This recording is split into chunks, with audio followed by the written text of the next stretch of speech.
Assalamu alaikum. Can you hear me? Yep. Okay. So let's get started then. Right. So welcome to the sixth lecture of computer organization.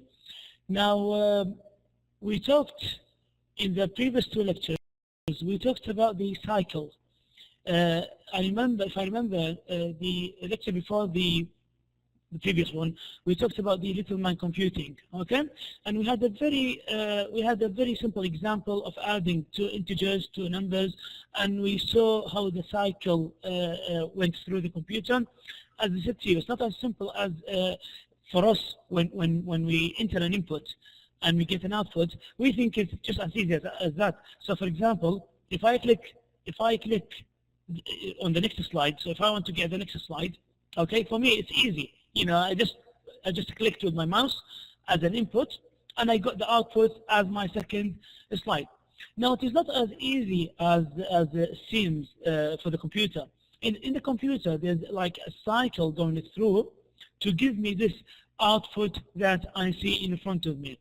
Now, the little man computing is a very simple representation of this cycle. So we saw like an input, and then the cycle went through, and then an output. In the previous lecture, we did take a little bit more advanced example. So instead of giving you two numbers to add, we had a code, if you remember, a very short code, and we saw, I asked you to, well, I presented to you how to get the instructions for the code. So, and I said to you, it's also not difficult. So if you just like, if I give you a code in the exam, which will be like similar code, not exactly the same. If I ask you to give me the instructions for the code, then just like I said to you, read line by line. Now always ignore the variables, because the variables, when you create them in your code, they'll be, as soon as you compile, will be stored in the memory. So you do not treat them as an input. They are not input, they are stored in the memory. Unlike doing normal calculations where you have to add two numbers, then obviously you will have inputs. But otherwise, if you just have variables in your code, then it's just like it will be just stored in the memory. Okay. Today we're going to have to look at a detailed instruction cycles. So today is a little bit more not difficult, but it's a more like it'll give you like a more step-by-step instruction cycle, so to show you the details of the cycle. Now, in what does the term fetch mean? The term fetch means it's basically extracting data. نستخلص data, extracting data, while execute هو تنفيذ, apply what you've done. Now the broad diagram for this cycle would be something like that. So let me get my pen out again. Okay. Oops. I always have problem with this pen. It doesn't seem to go away with me. All right. Okay. So if we look at the broad picture, or broader diagram, so the steps of doing the fetch and execute cycle will be something like that. So first of all, we're going to have to fetch the data, meaning, fetch the instruction, meaning that we need to know what the instruction is, or the computer needs to know what is the instruction. Okay, so we do fetch. After doing the fetch, we do decode. Okay, we do decode, meaning that we need to analyze the instruction. So we get the instruction, and then we need to analyze what the instruction is. After the computer analyzes what the instruction is, it will basically just do execution. It will execute the instruction. So we have execution. Well, execute. Okay.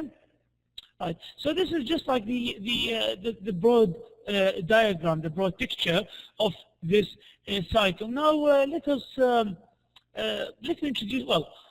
introduce you to a diagram. As you remember, we talked about this in my computing diagram, and we saw how the diagram was. Now today we're talking about a different diagram. It's designed by someone called von Neumann. So it's called von Neumann architecture. So it's a design that was done by von Neumann that shows the memory, okay, and it shows the CPU with the very important, or the three main parts. Now I'm going to open the chat now, and you tell me now what does the I/O interface is? What is the I/O interface?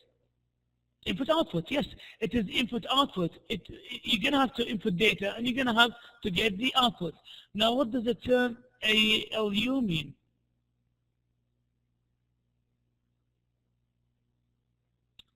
What does the term ALU mean? Not buses, no. Right, okay.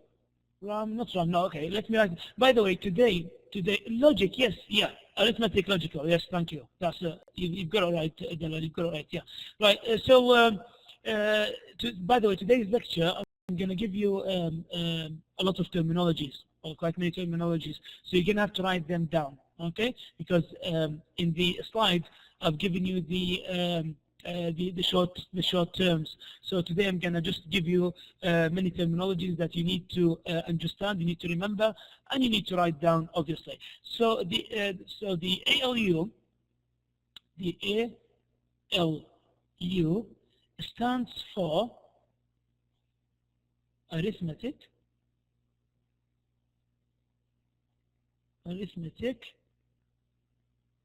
logic unit. Okay, arithmetic logic unit. What does it do? What does it do?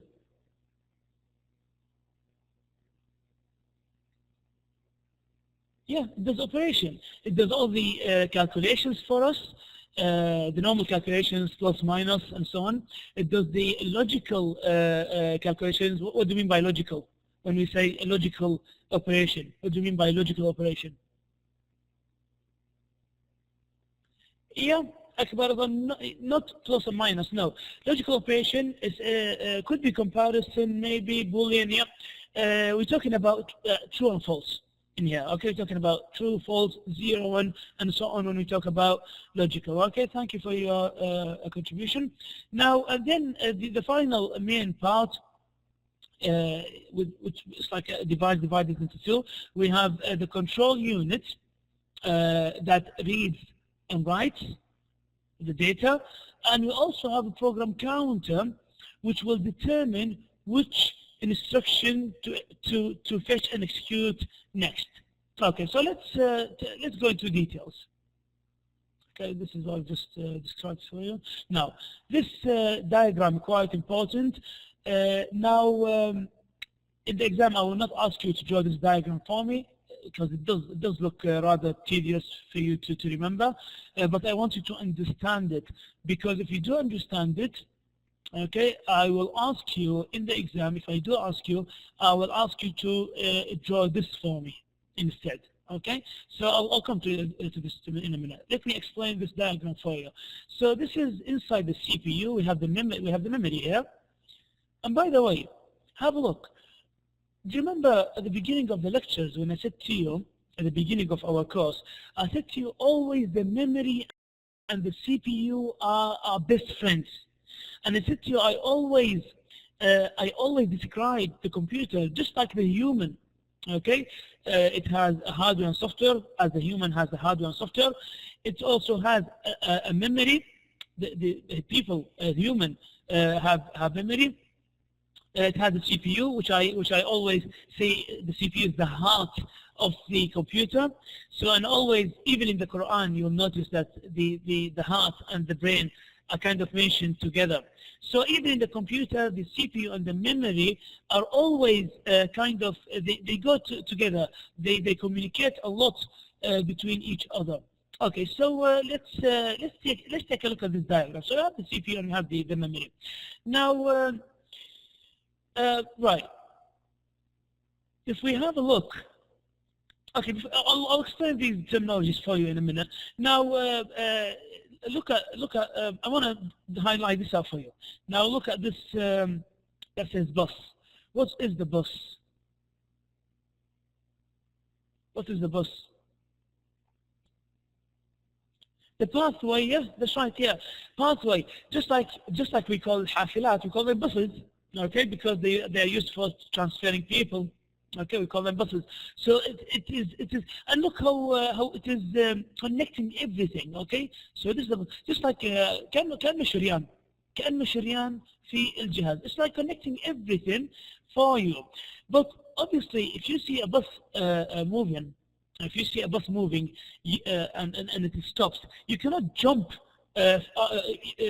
inside the bus from the window. Okay, you need to go through the door. Similarly, the bus in the CPU, it has gates to allow input and output from and to the bus. So these are the little ones. These ones are gates. Okay, they allow input and output from various devices. So gate number 0 to 12 and 7. They allow input to the bus. They allowed input to the bus. While gate 5, 6, 4, they allow output from the bus. Okay, and so on. So these are the little ones, are little gates that allow input and output to the various devices. Now, what I will do, I'll jump straight into the whole idea of this chapter. I want you to know the detailed cycle, okay? I am not even interested in these gates. You know, this is called a multiplexer, a multiplexer. I haven't introduced this to you, so I will not obviously ask you to do it. Multiplexers are a combination of circuits. I don't know if you've studied logic or circuits before, or logic gates. Maybe you have studied logic gates from maybe you either studied logic or you either studied discrete mathematics. You did come across logic gates.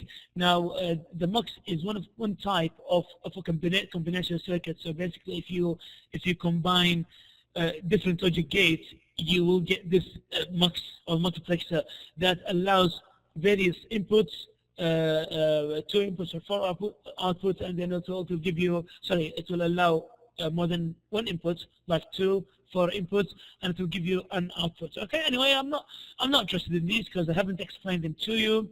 So we'll don't worry about them. We'll skip them. So I'm interested in this. The whole idea of this lecture is I want you to know the detailed instruction of this cycle. Now, well, these diagrams these notes are just explaining some of the stuff like as I said, but never mind. I'll explain them as I go along. Now, this table is quite important. If you notice, these are the gate numbers, the little ones, okay, and the operations that they allow. Okay, they are linked to these operations. So these are the gate numbers and these are the operations. I want you to memorize these. Okay, so I want you to know these. So in the exam, I could well ask you, what does gate number 4 do, for example? Okay, so you need to know this table for the exam, right? Okay, so let's start with the main thing that I wanted to talk about is the cycle. Now imagine we want to add 2 numbers, for example 4 plus 5. Okay, if you want to add 2 numbers, for example. Now let's see how the computer will deal with these 2 numbers. First of all, we have something called the PC. It's not a personal computer, no. It's called PC. It is a program oops, it's a program counter. A program counter. What does the program counter do? It'll decide which instruction will go next. Okay, so it will decide the instruction. Okay, so the first thing that the PC will do will go to the bus and it will ask you, is there anything in the memory for us? Imagine that you're working in an office, okay, and you have no work, right? And then you, I don't know, you call your colleague and say like, have you got some new work to do?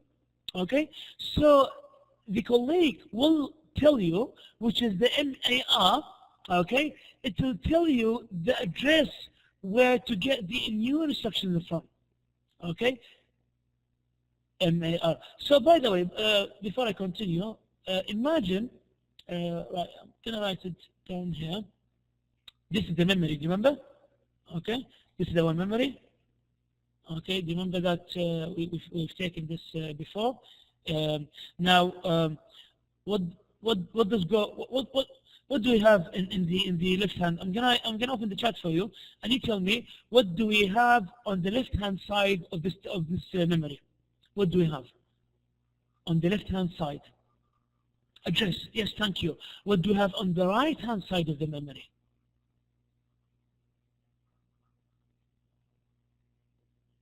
What do you have on the right hand side here? What do you have in here? Number of operation? Yes, I know what you mean. Yeah, but imagine that the number of operation, imagine that the whole code goes in here. Okay, the whole code goes in here. What do we have on the right hand side? We have the data. Okay, so this is the address, this is the data. Okay, let me explain. Okay, so the program counter will say, okay, then do we have we have an instruction. What is the location for the data that we have? So it will communicate to the MAR through the bus. Now, what is MAR? MAR, it's memory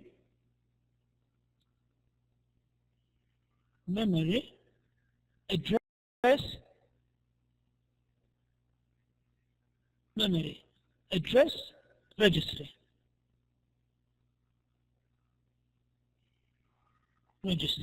Okay, memory address registry, which means that it holds the address of the data that we want to work on. For example, so if we have number 4 that we want to work on, if we have it, let's say location number 7. So we have, if we say this is address number 7, for example, and the data is here. Okay, so this is the MAR.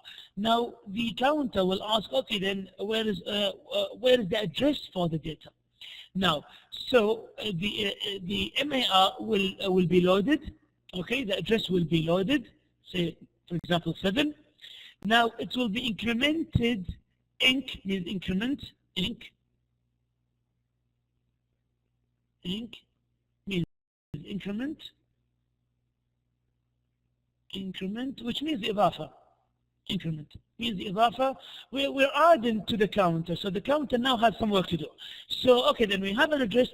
We increment it. We add it to our PC. Okay, we add to our PC. Then we load it. So now number 7, which is the address, is known to the PC. So the PC knows that, okay, then the address is number 7. Now comes the CS.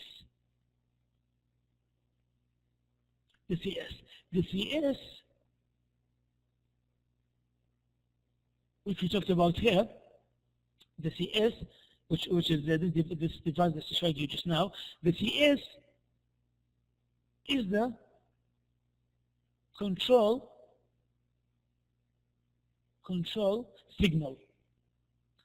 Now, again, what is the job of the control signal? You ask me, you tell me, sorry. What is the job of the control signal? What is the job of the control signal? You can tell from here. You can tell from here. What did I say about the control signal?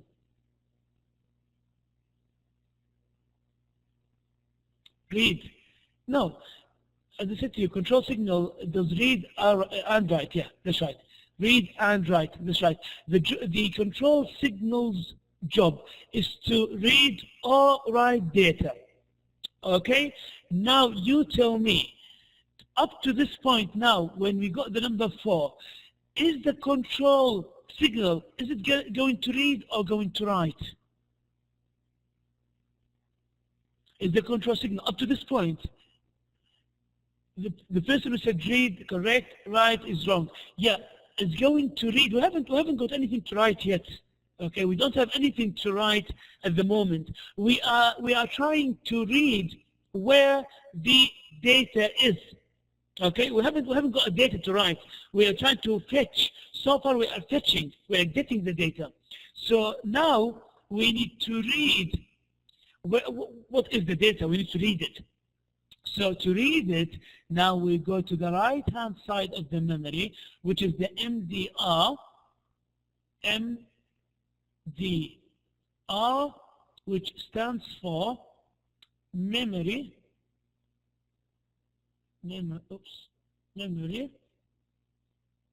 data registry.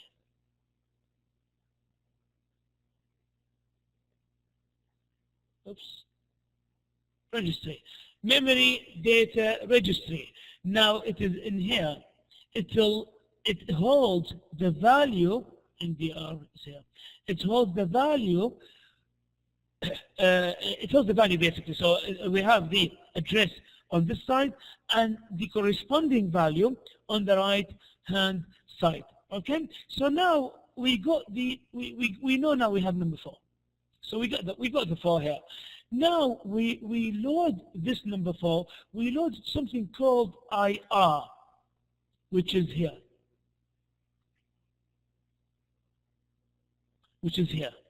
We load something called IR. Now what is IR? IR is instruction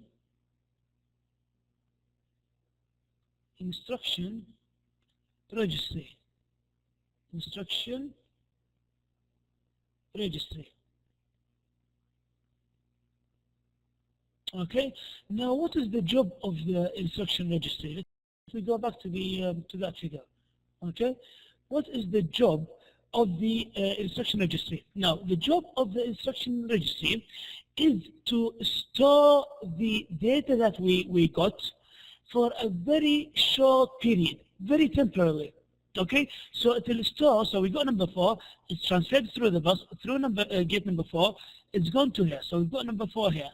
Now it stores it for a very short period until we know until the computer knows what's going to do with it. Okay, until the computer knows what is going to do with this number 4. Okay, or we might even have like a queue of data here. So as I said to you, do you remember when I told you, if you open, for example, 10 applications in your computer, 10 applications simultaneously, one after the other.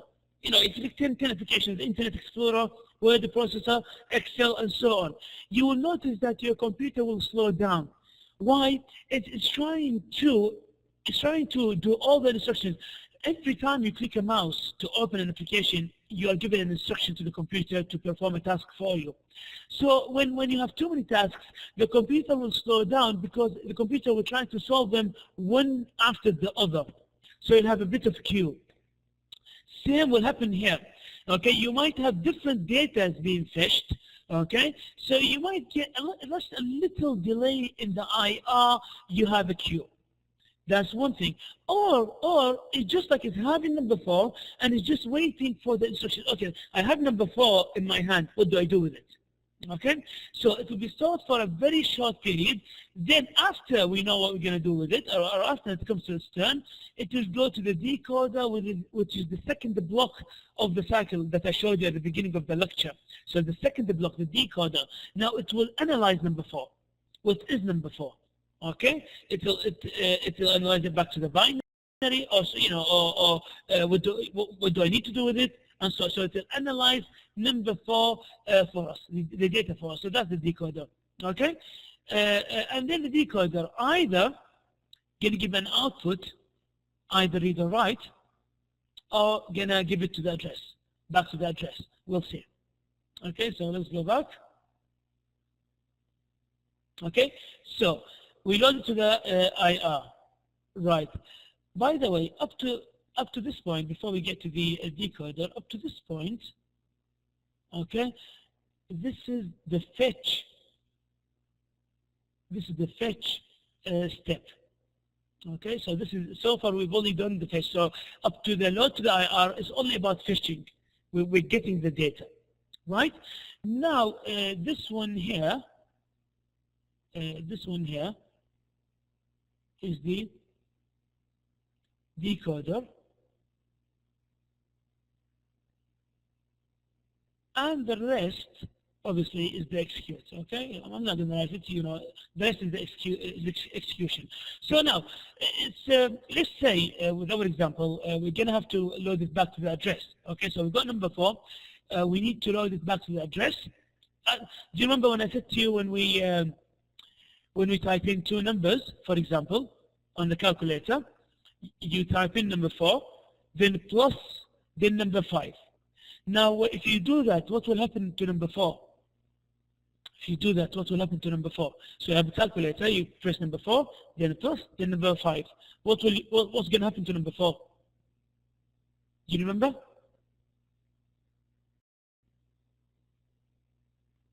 Goes. Where does it go? Saved. Yes, of course. It has to be saved. If it's not saved, the data will be lost. Okay, if it's not saved, the data will be lost. So yeah, it's going to save the number. Now, okay, so load it to the MAR, go back to the address. Right. So now the instruction will, the diagram will ask us, or will ask the computer. Now, this output that we have, does it need storing? In our case, yes, it does. Okay, in our case, it's number 4. Okay, yes, it does. So it's going to go, it's going to accumulate. Don't worry about the accumulation. Now it's going to accumulate to the bus, add to the bus, and then load the NVR. Okay, so it's gonna load it to an address. So this data will be loaded to address, either the same address, or it could be given in a different address. Let's say number 20. Oops. Let's say. Let's try again. Yeah, let's say number 20 or whatever. Whatever it is stored to. Now, you tell me the control signal. What's gonna do? Let me open the oops. By the way, my pen stops working now. Okay, you tell me the CS. What will the CS do now? Yes, it will write. It will write this data to the memory. Okay, it will write this data to the memory, and then we will go to the next instruction. Now, the job of the ALU, it will tell us that we have an addition. For this example, it's going to have an addition. Okay, so we need to get the next number to add to. Okay, so we have number 5 now. It will go exactly the same cycle until we get to here. Now, do we need to store number 5? Do we need to store number 5? No, because we will add it straight to the stored number 4. Okay, so we'll say no, we don't. Okay, now what will the CS do for us?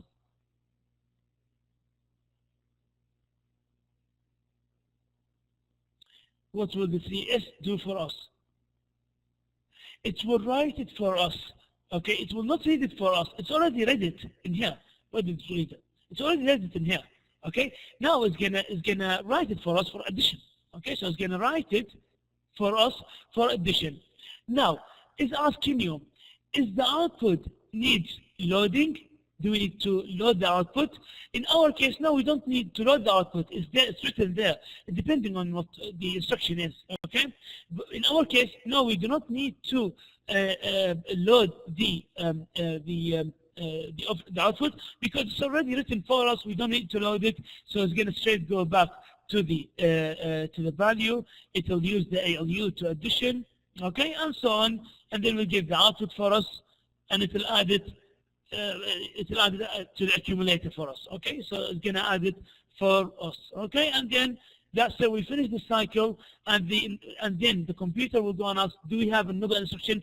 And this cycle will repeat forever until you switch your computer off.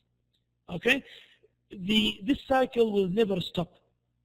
The moment you turn on your computer, when it starts booting, this instructions will keep running. You have various applications that run on your computer, various calculations, and this cycle will keep going, dealing with all the cycles. Now again, if you have an overload on your CPU, it will slow down your computer, because obviously it needs time to process everything. Okay, now that's the main thing that I wanted to show you in this lecture. Now it's showing us here the fetch and execute. Obviously, it included the decode that's execute. Doesn't matter. I call it decode. You know, it doesn't matter really. Decode. I call it decode. Doesn't matter.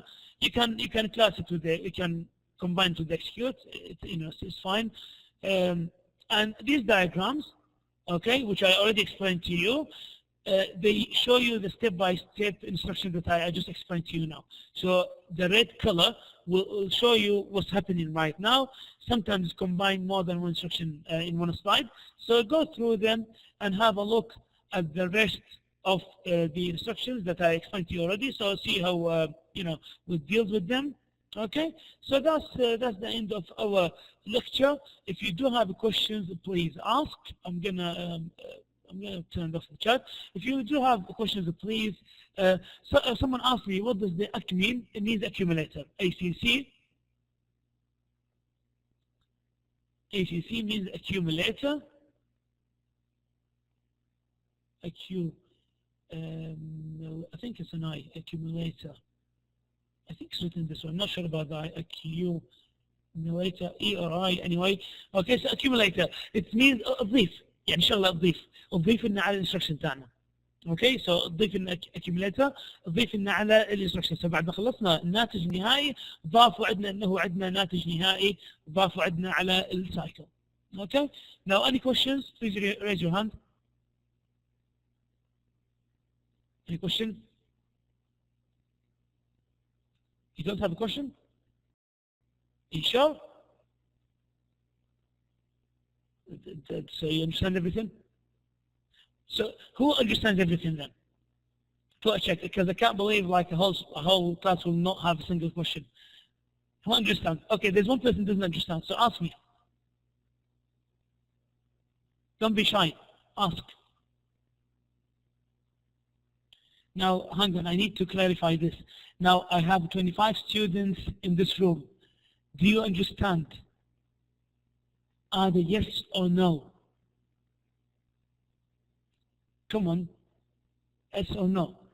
Okay, go on. 10. It shows that probably most of you like just register your names and you're not on your computers needed. Okay. Okay. Finally, we have one question. Right. Speak. Yep, Munira, I think.